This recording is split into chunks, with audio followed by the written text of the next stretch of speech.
อะระหังสัมมาสัมพุทโธภะคะวาพุทธังภะคะวันตังอภิวาเทมิสวากขาโตภะคะวะตาธัมโมธัมมังนัมมัสสามิสุปฏิปันโนภะคะวะโตสาวกสังโฆสังฆังนามามิก็เจริญสุข สวัสดีทุกท่านที่ติดตามสดับรับชมรายการพุทธานุภาพวันนี้ก็มาพบกันที่วันอาทิตย์ที่ 20 เมษายน พระพุทธศักราช 2568 แรม 8 ค่ำเดือน 5 เป็นวันพระอาตมาภาพเองก็พักเช้าก็หลานมาถวายสังฆทานชุดหนึ่งเสร็จแล้วก็ออกไปที่ สมาคมชาวปากใต้วันนี้เขาทำบุญรดน้ำดำหัวสงกรานต์กันนิมนต์ไปเจริญพระพุทธมนต์เสร็จแล้วก็ประพรมน้ำพระพุทธมนต์ต่อด้วยฉันภัตตาหารเพลฉันตาหารภัตตาหารเพลเสร็จเรียบร้อยก็กลับวัดมาเติมน้ำมัน1 ถัง 1,700 บาทวิ่งมาหลายวันแล้ว 1,700 บาทก็วิ่งไปได้อีกสักพักหนึ่งดีเซลนะดีเซล ก็ทีแรกสร้างรถนะตั้งใจว่าถ้าตอนนั้นน้ำมันดีเซลลิตรละ7 บาทตอนสร้างคิดว่าถ้าน้ำมันขึ้นถึงลิตรละ12 บาทจะเลิกใช้ว่างั้นคิดนะไม่ได้ประกาศแต่เอาเข้าจริงๆในตอนนี้มัน30 กว่าแล้วก็เลิกใช้ไม่ได้เพราะระยะหลังนี่เรียกแท็กซี่ก็ยากตุกก็นั่งยากอายุก็มากจะไปเดินตะลอนอยู่ก็ไม่ไหว ก็เลยต้องจำใจนั่งรถส่วนตัวสบายกว่าตัวนั่งรถส่วนตัวก็ใช้จ่ายค่าน้ำมันแล้วก็ต้องใช้จ่ายคนขับด้วยเพราะคนขับก็ต้องอยู่ต้องกินก็เรื่องธรรมดานะกลับมาวัดช่วงนี้ขยันอ่านหนังสือตาแฉะอยู่ว่าขยันแบบถูกไฟบังคับขอร้องและบังคับให้ช่วยไปวิพากษ์ให้หน่อยคือทางมหาวิทยาลัยมหามกุฏราชวิทยาลัยเขาจะสร้างรูปแบบการจัดการศึกษาใหม่ก็เลยเขียนแบบเป็นหลักสูตรมาแล้วก็ให้เป็นหลักสูตรแหละนะแล้วก็ใช้สำหรับนักศึกษาก็เรียกว่าในรายวิชา GE ก็ General Education การศึกษาทั่วไปเป็นรายวิชาเบื้องต้นก็เลยต้องอ่านกันอย่างพิถีพิถันงานจะเกิดขึ้นวันที่24ใกล้เข้ามาแล้วต้องเร่งอ่านเว้นวรรคหน่อยหนึ่งช่วงบ่าย3 โมงครึ่ง ก็ไปศาลาการประเรียนบ่าย4 โมงก็ฟังเทศน์แล้วก็ฟังเทศน์จบก็ประมาณสัก4 โมงครึ่งก็ทำวัดสวดมนต์นำทำวัดสวดมนต์ต่อสวดมนต์ทำวัดเย็นไม่มีสวดมนต์เสร็จก็คือจบกลับมาก็อ่านหนังสือต่อแล้วตอนนี้ก็จัดการใหม่โควิดไม่มาแล้วให้เด็กศิษย์วัดได้ไหว้พระสวดมนต์เอาเฉพาะวันเสาร์อาทิตย์ให้ทำวัดสวดมนต์กันวันเสาร์อาทิตย์20:30ก็ถึง20:00โดยประมาณเมื่อตะกี้ก็ถึง20:00สวดกันไปทุกคนนะศิษย์วัดทุกคนก็มาสวดกันดังกระหึ่มดีแล้วก็นั่งแนะนำด้วยถ้าจบแล้วก็แนะนำหน่อยหนึ่งว่ามันคืออะไรเป็นอย่างไรก็ได้รับความร่วมมือดีก็ประมาณสัก13-14 คนลูกศิษย์ทั้งคณะลูกศิษย์คนอื่นด้วยทั้งคณะก็มาว่ากันท่านสาธุชนทั้งหลายก็ประชาสัมพันธ์นะวันที่25นี่ทางอะไรล่ะสาธารณสุขของโรงพยาบาลวชิระร่วมกับเขตดุสิตหรือร่วมเขตของกทมโรงพยาบาลวชิระก็เป็นสังกัดกทมก็กรุงเทพมหานคร ท่านจะยกคณะแพทย์พยาบาลมาตรวจสุขภาพแก่พระภิกษุสามเณรทั้งวัดแล้วก็ญาติโยมที่ไปได้ทุกคนนะที่ได้ยินข่าวนี้แล้วก็เชิญไปได้ทุกคนตั้งแต่9 โมงไปถึงบ่าย2 โมงตรวจทุกคนแหละอาจจะทุกโรคแหละแต่ว่าโรคไหนเป็นอย่างไรที่แก้ได้ทันทีก็จะแก้เลยแก้ไม่ได้ทันทีก็หมอจะได้แนะนำว่าเป็นอย่างนั้นอย่างนี้เช่นโรคหูโรคตาโรคฟันโรคปากโรคปากจัดไม่แก้ไม่ได้นะโรคปากจัดแก้ไม่ได้โรคฟันโรคอะไรต่างๆก็พอแก้ได้บ้างอุดฟันอะไรต่างๆเนี่ยเรื่องปวดเรื่องอะไรต่างๆตรวจสุขภาพภายนอกภายในญาติโยมทุกคนที่ได้ยินได้จะไปตรวจก็ได้นะเปิดทั่วไปเป็นการกุศลมาที่วัดก็พระภิกษุสามเณรทุกรูปและญาติโยมก็ไปเข้าคิวแล้วเขามีบัตรคิวให้ก็ไปนั่งรอสักหน่อยหนึ่ง พอหายเหนื่อยก็ได้เลยนะไปดูวัดราชาธิวาสวิหารบ้างก็ดีนะวันนี้ต้องขออนุโมทนากับคุณสุนทรและ FC อีก712 คนออนไลน์เข้ามารอตั้งแต่ต้นเลยอนุโมทนาสาธุนะแล้วก็นอกจากนั้นท่านที่ได้เข้ามาแล้วก็ท่านพระครูสุนทรศรีละคุณวัดหัวกอรุ่งปากพนังนี่มาอันดับ1เลยวันนี้ได้อันดับ1นะ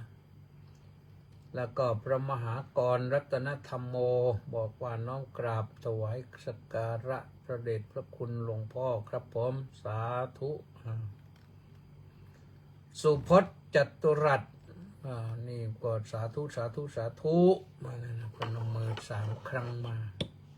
อนุโมทนาสาธุเช่นกันนะแล้วก็แวงซิกคุณขอน้อมกราบนมัสการพระเดชพระคุณท่านเจ้าคุณด้วยความเคารพอย่างสูงครับสาธุจากนั้นก็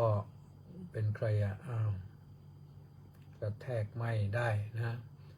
คำรนแย้มเยือนนี่น้อมจิตรับใช้น้อมกายนับถือว่างั้นนี่มาจากฝรั่งเศสนู่นตอนนี้อยู่ฝรั่งเศสเห็นว่าแล้วก็พระเดชพระคุณท่านเจ้าคุณด้วยความเคารพจากกรุงเจนีวาไปสวิตเซอร์แลนด์แล้วไปอยู่สวิตเซอร์แลนด์นะสวิตเซอร์แลนด์กับฝรั่งเศสมันก็ติดกันนะเดินไปก็ถึงนะวันก่อนไปสวิตเซอร์แลนด์เดินไปฝรั่งเศสก็ถึง ข้ามแม่น้ำไรไปฝั่งหนึ่งฝรั่งเศสฝั่งหนึ่งก็เป็นสวิตเซอร์แลนด์อีกฝั่งหนึ่งของแม่น้ำไรก็เป็นเยอรมนีก็ไปได้สบายนะน้องเยาฤทธิ์รังสรรค์บอกว่ากราบสาธุค่ะสาธุแล้วก็แปะนันทิการบอกว่าน้อมกราบนมัสการสาธุสาธุสาธุเจ้าค่ะสาธุแล้วก็มีใครอีกไหมก็มีเท่านี้ก่อนนะว่าที่ร้อยตรีสำราญมีปลอดหายไปหลายวันแล้ววันนี้มาแล้วสาธุสาธุต้าสิทธิมงคลก็มานมัสการสาธุครับสาธุคุณสมชายศาสนกิจบอกว่าขอน้อมกราบนมัสการสาธุครับงั้นสาธุเช่นกันดร.อัญชลีมีสุขอาจารย์ดร.อัญชลีมีสุขสาธุสาธุกราบนมัสการสาธุสาธุสาธุเจ้าค่ะก็มีปิดท้ายด้วยพระครูสุนทรศรีละคุณวัดหัวเกาะลุงปากพนังนะจากเริ่มต้นแล้วก็มาปิดท้ายอีกก่อนที่จะมีคนอื่นต่อไปนะเอาละก็จะพูดเรื่องธรรมะนะได้เวลาธรรมะแล้วกันนี้เข้าเรื่องธรรมะวันนี้จะพูดถึงเรื่องความฟุ้งซ่านความฟุ้งซ่านเนี่ยมันเป็นอาการสับสนของจิตคนที่เจอปัญหาภายนอกส่วนมากแล้วก็เก็บมาคิดไปคิดมาอันนั้นก็ยุ่งอันนี้ก็ยุ่งอันโน้นก็ยุ่งก็เลยเกิดความฟุ้งซ่านถ้าเราไปยึดแน่นอันนู้นก็ต้องทำอันนี้ก็ต้องทำอันนั้นก็ต้องทำอันนั้นก็เป็นปัญหาเราอันนี้ก็เป็นปัญหาเราอันอื่นก็เป็นปัญหาเราเนี่ยมันทำให้จิตฟุ้งซ่านได้นะเพราะคิดมากเกินไปที่ฟุ้งซ่านเนี่ยก็เพราะจิตคิดมากเกินไปนะลองคิดดูนะลองนึกดูลองสำรวจดูสำหรับท่านที่ยังไม่ฟุ้งซ่านนะถ้าเราเอาเรื่องโน้นเรื่องนี้เข้ามาใส่ในจิตใจของเราเนี่ยโอ้ยมันหนักเข้ามันก็ตัดไม่ออกนะอย่างญาติโยมทั้งหลายนี่ไหนจะเป็นปัญหาเรื่องสามีไหนจะเป็นมีปัญหาเรื่องภรรยาไหนจะมีปัญหาเรื่องลูกนี่จะปัญหาเรื่องเงินจับจ่ายใช้สอยมันจะไม่พอไหนเรื่องเพื่อนบ้านไหนเรื่องการ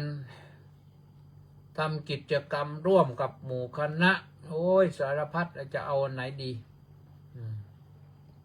ยุ่งวุ่นวายเลยนะ คิดจะไปวัดก็ไปไม่ได้โอ้ยมันยุ่งไปไม่ได้นะเพราะเราคิดจะเอามันทุกเรื่องนะเพราะเรามันเอาทุกเรื่องไม่ได้จริงๆแล้วสภาวะของจิตนี่จิตดวงหนึ่งสมมุติว่าเป็นจิตดวงหนึ่งจิตนี่มันมี89ดวงนะหรือบางทีจิตเขานับตามอภิธรรมว่าจิต121ดวงเนี่ยในดวงหนึ่งมันจะมีเรื่องเดียวเท่านั้นแหละมีเรื่องใดเรื่องหนึ่งแต่ถ้าใส่เข้าไปหลายเรื่องนี่มันเข้าไปปั่นป่วนนะในที่สุดเราก็ควบคุมจิตไม่ได้พอควบคุมจิตไม่ได้ก็ควบคุมอารมณ์ไม่ได้พอส่งไปสมองให้สมองช่วยคิดสมองก็ไม่รู้จะคิดอะไรนะสมองมันทำงานตามคำสั่งของจิตพอจิตสั่งมั่วสมองก็มั่วด้วยปั่นป่วนแต่ในทางศาสนาเราเนี่ยเน้นว่าเรื่องจิตสมองเป็นเครื่องมือทำงานถ้าหนึ่งมีคนทำงานสองมีเครื่องมือทำงานเช่นมีอะไรเช่นคนมีค้อนไปตีตะปูอย่างเนี้ยตีตะปูต้องตีด้วยค้อนจิตนี่สั่งพอสมองจิตสั่งสมองก็ไปสั่งมือให้ตีตะปูตอกตะปูนี่ลักษณะจะเป็นอย่างนั้นนะนี่อุปมาง่ายๆพอให้เห็นภาพนี่เราอย่าไปเอามันทุกเรื่องเนี่ยเพราะบางครั้งบางทีเรื่องเดียวเนี่ยมันก็มีบริบทของเรื่องนั้นๆให้เราต้องระแวดระวังกันต้องคิดต้องวิเคราะห์ตกผลึกความคิดที่จะตัดสินใจว่ามันใช่หรือไม่ใช่มัน yes หรือ no แค่นั้นก็ลำบากนะถ้าคนที่ไม่สามารถตัดสินใจได้อย่างนี้คนที่ควบคุมความคิดตัวเองไม่ได้เนี่ยไม่สามารถตัดสินใจได้เพราะนั้นทำให้จิตฟุ้งซ่านนะยิ่งถ้าไปใส่ตัวอุปาทานเข้าไปนะแล้วความยึดมั่นถือมั่นเราต้องได้นะเราต้องทำได้4อย่าง5อย่างเราต้องทำได้นะแต่ศักยภาพมันบางทีไม่ถึงสมองรับไม่ไหวร่างกายรับไม่ทันจิตก็ปั่นป่วนพอจิตปั่นป่วนเนี่ยมันก็เริ่มจะไขว้เขวแล้วเอาไม่อยู่แล้วนะเรียกว่าฟุ้งซ่านไปกันแต่สมองมันจะระเบิดอะไรนะครับลักษณะจะเป็นอย่างนั้นบางคนก็ฟุ้งซ่านมากก็ทำให้เพี้ยนไปเลยนะปลงไม่ตกคิดไม่ออกบอกไม่ถูกใครเข้าใกล้ก็ไม่ได้เพื่อนปรารถนาดีไปตักเตือนก็ไม่ยอมรับฟัง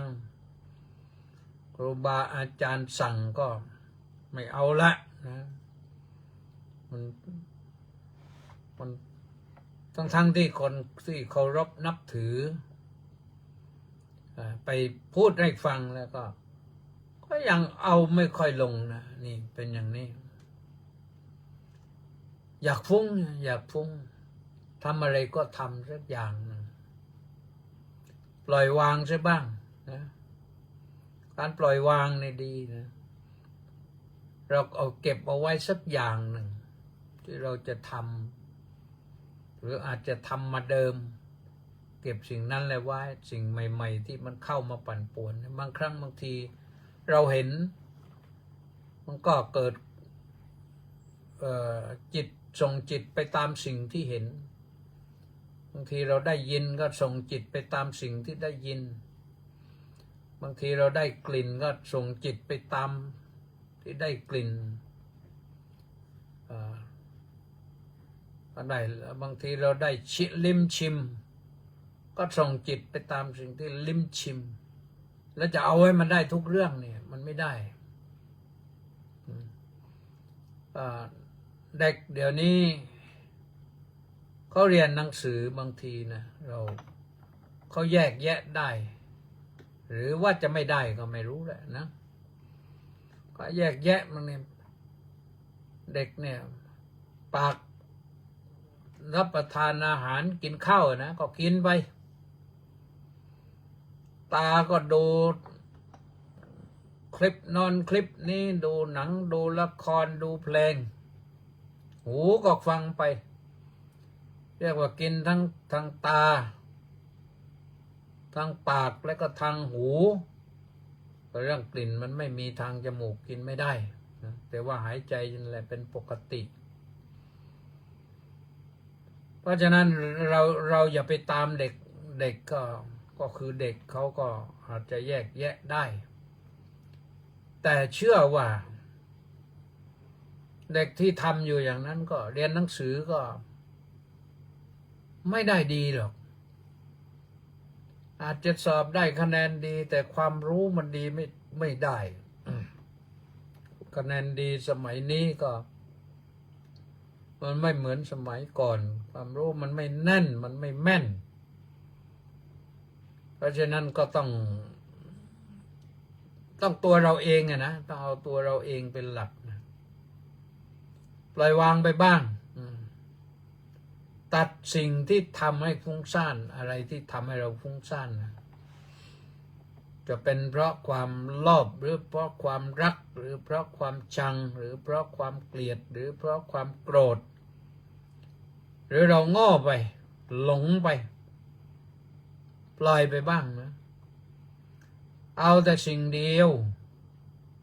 ถ้าเราพอจะรู้สึกตัวได้นะเอาสิ่งเดียวพอโยมถ้าเกิดว่ามันมากแล้วคิดมากฟุ้งซ่านแล้วมันเครียดแล้ว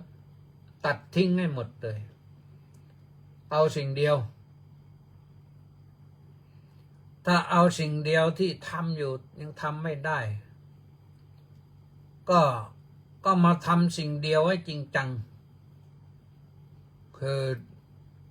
มานั่งกำหนดรู้ลมหายใจเข้าหายใจออกของตัวเองเนี่ยนั่งให้นิ่งนั่งให้ตัวตรงตั้งสติให้มั่นแล้วก็ใช้อานาปานสตินี่แหละสติกำหนดรู้ลมหายใจเข้าหายใจออกของตนนี่แหละแล้วจะได้ความสงบทำให้จิตที่มันฟุ้งซ่านเนี่ยนะมันค่อยๆสงบระงับลงจะเย็นลงพอจิตสงบระงับลงความสุขมันเกิดขึ้นนะเกิดขึ้นกับเราเพราะฉะนั้นเราก็หน้าที่ของเราก็คือทำจิตของเราให้สงบด้วยการมาเอาลมหายใจเนี่ยเป็นเครื่องมือไม่ต้องลงทุนอะไรอื่นไม่ต้องไปอะไรที่ไหนนะถ้าสมมุติว่าใครคิดว่าไปออกกำลังกายไปวิ่งก็ได้นะแต่ถ้าไม่อย่างนั้นก็เอาตรงนี้แหละสมาธินี่แหละมันดีพระพุทธเจ้าใช้สมาธินะพระพุทธเจ้านั้นแม้แต่เป็นพระพุทธเจ้าแล้วพระองค์ก็ยังทรงดำรงอยู่ด้วยสมาธิแล้วตรัสบอกไว้ว่าสมาธินี่เมื่อเจริญดีแล้วนี่มันทำให้ได้ ความสุข ได้ความสุขในปัจจุบันได้ญาณทัศนะการเห็นอย่างรู้ที่มันถูกต้องยิ่งขึ้นได้สติสัมปชัญญะมีสติแล้วก็มีความรู้ตัวด้วยว่าเอ้ยเราหลงผิดไปแล้วนะรู้ตัวแล้วกลับมาตั้งหลักเองได้แล้วก็สามารถที่จะกำจัดกิเลสอาสวะได้นี่มันเกิดจากที่เราได้สมาธินะท่านสาธุชนทั้งหลายท่านผู้ฟังทุกท่านอย่าปล่อยให้จิตฟุ้งซ่านเพราะจิตฟุ้งซ่านนั้นมันอันตรายต่อเราไม่ส่งเสริมกิจกรรมดีๆอะไรเลยนะมีจะทำให้เราเสียจะทำให้เราทุกข์ยากลำบากจะทำให้เราเสียสุขภาพจิตแล้วก็จะเสียสุขภาพกายด้วยแต่ถ้าเราตัดสิ่งที่มันทำให้จิตเราวุ่นวายออกไปนี่ทำสิ่งใดสิ่งหนึ่งที่มันจำเป็นของเราให้มันหนักแน่นมุ่งไปเรียกว่าทำงานทุกอย่างด้วยสมาธินี่คือจิตไม่ฟุ้งซ่านออกไปนอกเรื่องทำสิ่งใดก็สิ่งนั้นแหละแล้วเราก็จะได้สิ่งนั้นเป็นประโยชน์แก่ชีวิตขอเชิญเถอะนะลองดูโอ้ตอนนี้ก็มีดร.สุเทพสุวีรางกูลบอกว่าสาธุสาธุสาธุท่านรองศาสตราจารย์ดร.สุเทพนะสุวีรางกูลรายการนี้เนี่ยมีด็อกเตอร์ฟังเยอะนะรองศาสตราจารย์ก็หลายคนนะผู้ช่วยศาสตราจารย์ก็มีอนัญญามาหน่อยบอกว่ากราบนมัสการเจ้าค่ะสาธุสาธุสาธุเอาและสาธุนะไปศาลรัตนวงศ์กุลก็บอกว่ากราบนมัสการครับสาธุแล้วมีใครอีกไหมโอ้ครูสุนทรมาเยอะนะธนสรคุ้มจอหอโอ้สาธุสาธุสาธุนี่สอบประโยค1-2ได้นะปีนี้ปีหน้าก็จะได้มหาอีกรูปหนึ่งวรชาอนุโมทนาสาธุขอให้ผ่านเถอะนะเอาจริงจังทุ่มเทชีวิตจิตใจแล้วก็ยังมีสุพรรณีวันดีนะสุพรรณีวันดีเป็นดีเจของงอนนะ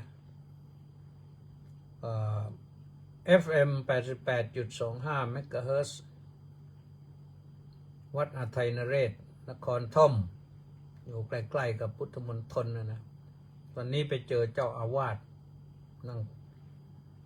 เจริญพระพุทธมนต์กันนะพระครูอะไรแล้วพิมลพระครูดวงถาวรพระครูถาวรธรรมพิมลอนุโมทนาสาธุนะอายุจะ80แล้วปีนี้ว่างั้นเอาละนะวันนี้ก็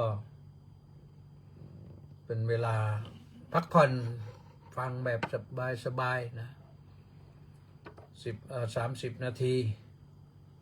ว่ามาก็หมดเวลาเพียงเท่านี้อย่าลืมนะวันที่25แจ้หมวยวันดีก็ไปตรวจสุขภาพได้นะที่วรชาเนี่ยก็ยังมีเล็กวังบุรพานุกูลแก้วสุขก็กราบสาธุครับว่างั้นมาทันพอดีนะและนะก็วันนี้ก็มีกันเวลากันเท่านี้พรุ่งนี้ค่อยว่ายาวๆก็แล้วกัน1 ชั่วโมงวันนี้ขอความสุขความสวัสดีความเจริญในธรรมของพระสัมมาสัมพุทธเจ้าจงบังเกิดมีแก่ทุกท่านพบกันใหม่วันพรุ่งนี้ ขอให้มีแต่ความสุขสวัสดีเทินโอ้สวัสดิ์ธนวัฒน์ศรีสิริวัฒน์อาจารย์เพิ่งมาถึงสาธุน้อมกราบนมัสการครับ จบไว้เท่านี้นะอาจารย์แต่ฟังได้นะแต่เทปยังไม่ได้ลบเขายัง